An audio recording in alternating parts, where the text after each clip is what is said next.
Cause we're shaping the world in every way. Tech Sculptics, baby, lead today. Web3, AI, crypto dreams. Coding in the clouds, it's more than it seems. From Africa to the whole wide world. We're about to go through a training where I'm going to show how to create a custom GPT. And so this is useful for educators and trainers and facilitators who want to lead online sessions or in-person sessions in a scalable way. So this can be useful in two different scenarios. One of them is to use the GPT live on a call with your client or with your student. The other option is to send it as a standalone tool to your client or to your student for them to just use on their own. So it can either be self-guided or it can be directed on a live call. So we're just going to follow these steps here. So we have ChatGPT/GPTs. Over here, you can see the custom GPTs I've created in the past. So I've created a bunch of them for different purposes. But to create a new one up here, there's the create button and it defaults to the configure tab. So here you can see the different parts of a custom GPT. This is the profile picture. Over here is the name, the description. So the description shows up.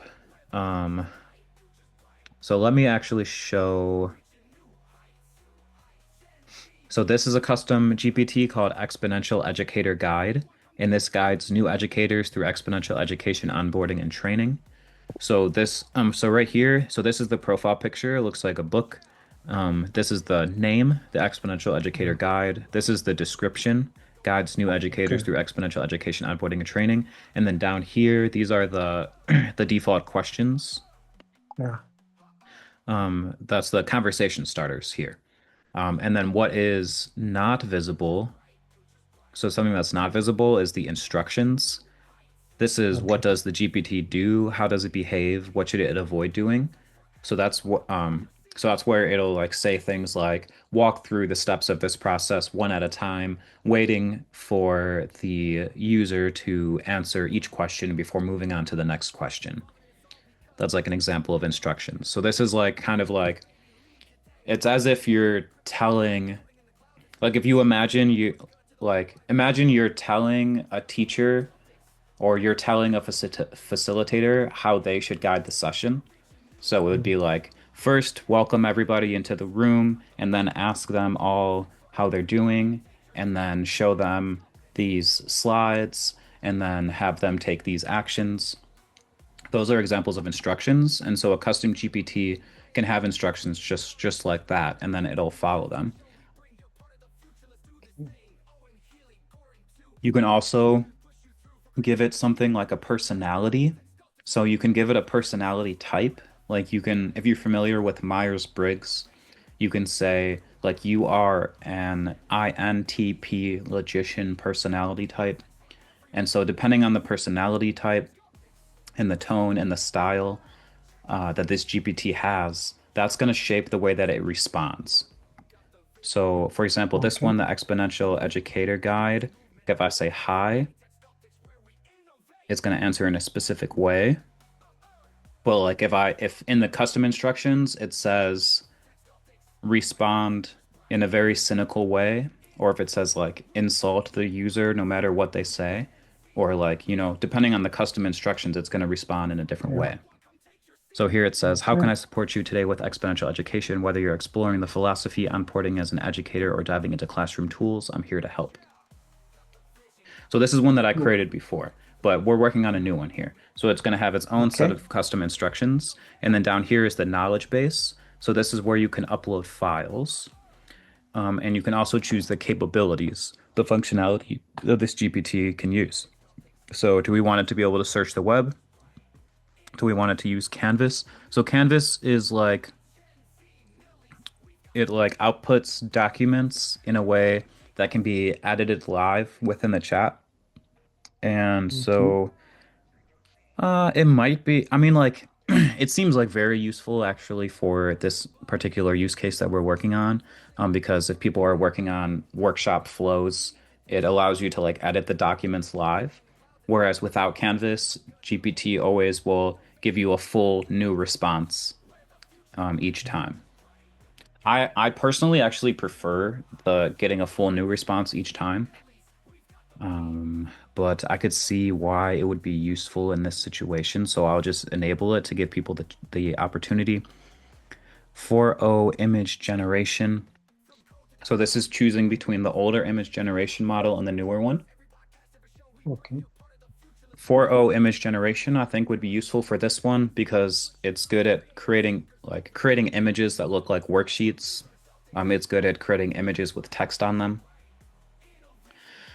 And then here we have code interpreter and data analysis. So this allows this GPT to run code. When enabled, this GPT can analyze data, work with files you've uploaded, do math, and more. I don't think we Oh, need that here. And then oh, lastly, we have actions, which is APIs this GPT can use. So you can create new actions, and then you can add like API calls if you want your GPT to retrieve information or take actions outside of ChatGPT. So I haven't personally used this before, but it does seem very useful and an area that I think would be worth diving into. Uh, but I have not yet. So okay. we're not going to do that. We don't need to do that. Great. So that's all of this. So that's the configure tab. And then over here we have the create tab. So this is where you just use prompts to tell it what you want, and then it will do the name, the description, the instructions, the conversation starters automatically for you, just based on how you describe your GPT. So it says you can say something like, make a creative who helps generate visuals for new products, or make a software engineer who helps format my code. What would you like to make? So here we can just type it in. I also think it'll be useful right off the bat if we upload the knowledge to the knowledge base. I think that's probably going to be the best first step. So what I'm going to Yeah. do is go to this document, and then I can go to export PDF,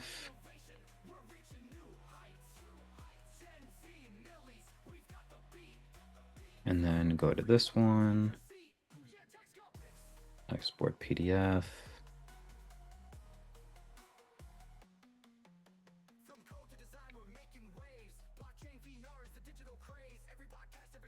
And go here, upload files.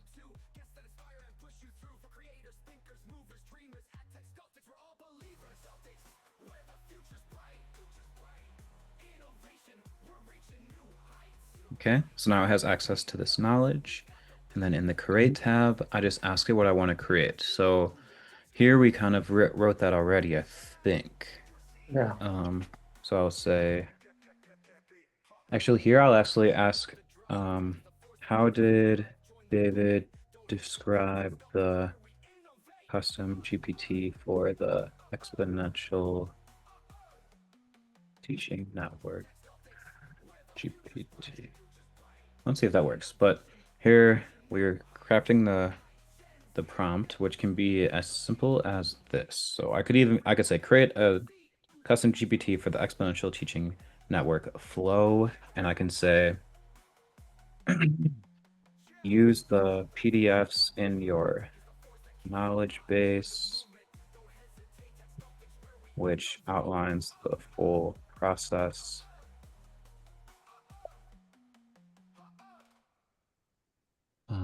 Here, custom GPT.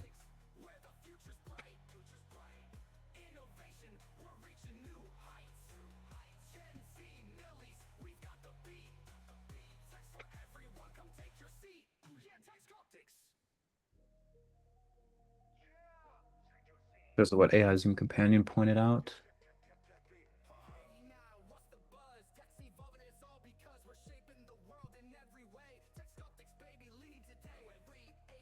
And I also said this.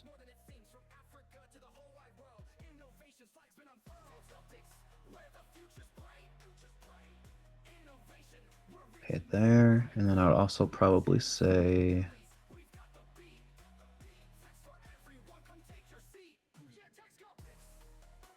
include this, I think.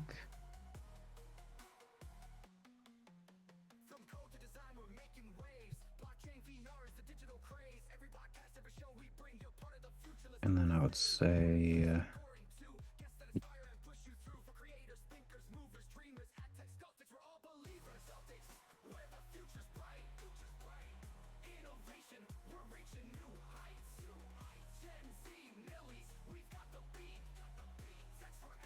so when I'm like going between sections, I usually just do like four dashes like that. And then I would say like use this prompt pack and guide the user through each step one at a time, moving on to the next step once the previous one was completed. And then I would say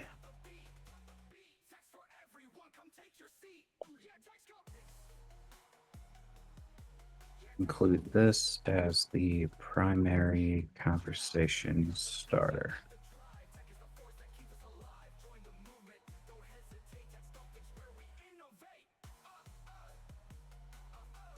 And so now it's going to do it. It's generating a profile picture. Okay.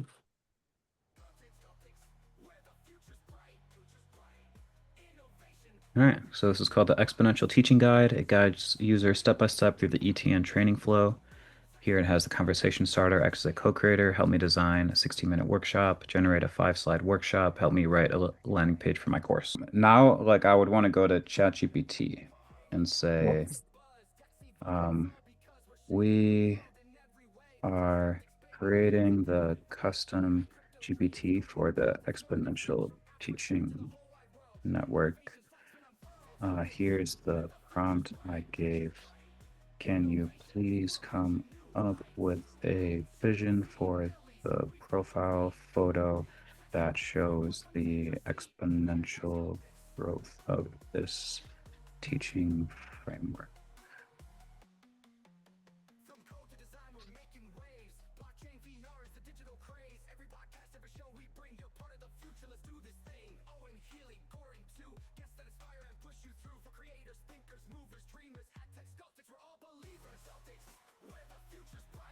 Okay, and then I would say like, what would you make the name and description of this tool be? This is the tool that will guide the ETN process. For example, I will lead Benedict through it on a Zoom call, and he will use it to train other teachers. All right, let's see.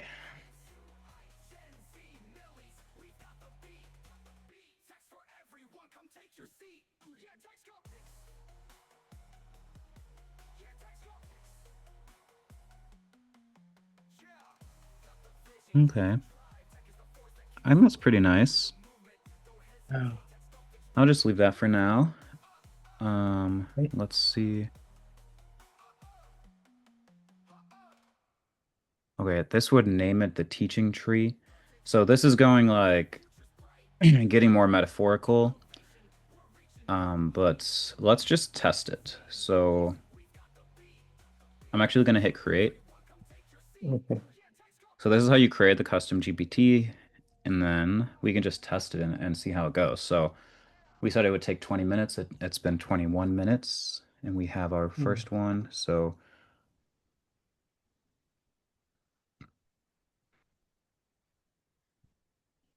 all right, so Benedict, what is one burning curiosity or idea that you've been sitting on that you wish others could learn from or be transformed by? Using AI.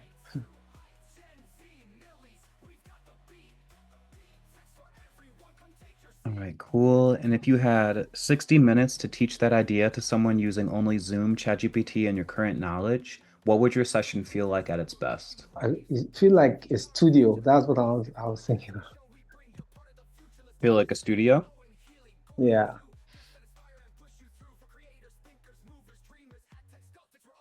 Okay. And who are three people you believe could ripple this teaching forward if they experienced your session and built on it with their own voice? Ken, well, it's Bookie, BUKKY, and let's say Taiwo, TAIWO.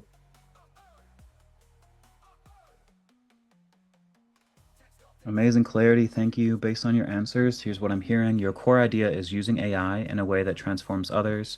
Your desired experience is a creation studio, not just a lecture, but a co-building space. Your Ripple team includes Ken, Bookie, and Taiwo, a solid circle to amplify your impact. Let's define this into a 60-minute session that feels like a creative studio. Before we generate the full outline, one quick clarifying question. What specific transformation or skill do you want people to walk away with after your session on using AI? For example, building something specific, shifting their mindset, gaining a new tool set, etc. And once I have that, I'll shape the session into a workshop and prep a train the trainer flow for Ken, Bookie, and Taiwo. So what specific transformation or skill do you want people to walk away with after your session on using AI? Yeah, shifting your mindset and gaining new tool sets, tool skill sets. Shifting their mindset on gaining new tool sets and skills? Yeah. Perfect. You're inviting people into a mindset shift through hands-on skill building. The session becomes a kind of AI-powered awakening where they realize, I can do this, I can create, and I can learn fast. Let's anchor that. Here's a draft outline for your 60-minute studio-style session. Workshop title, AI as a studio, shift your mindset, build new skills. Part 1, curiosity activation. Prompt, what skill or project have you been putting off because it felt too hard or too complex? What's one thing you'd love to create if you had the right tools? The goal is to crack open limiting beliefs and reveal desire. Part 2, live co-creation with AI, 10 to 30 minutes. Use ChatGPT to co-build something live, like a lesson plan, outline, landing page, etc., based on one participant's idea. Show rapid iteration and remixing, spotlight the process of play and learning. Key message, this isn't about perfection, it's about permission to build. Part 3, meta reflection for 30 to 45 minutes. Ask, what surprised you? What felt easier than expected? What beliefs about learning or creating shifted? What beliefs about learning or creating shifted for you just now? Frame this as an identity moment. You're not just using a tool, they're becoming a builder. Part 4, train the trainer activation. Prompt, who are 3 people you can spark with this mindset? How would you invite them into a similar creation space? Offer a simple challenge. Teach this flow to one person within 48 hours. Would you like me to turn this into a slide deck or help you write a quick invite for Ken, Buki, and Taiwo? Let's say yes then. Great. So let's start by creating a 5-slide deck. All right, so this right here, this is the canvas thing that we were talking about. Because we're shaping the world in every way. Tech Sculptics, baby, lead today. Web3, AI, crypto dreams. Coding in the clouds, it's more than it seems. From Africa to the whole wide world, innovation's flags been unfurled. Sculptics, where the future's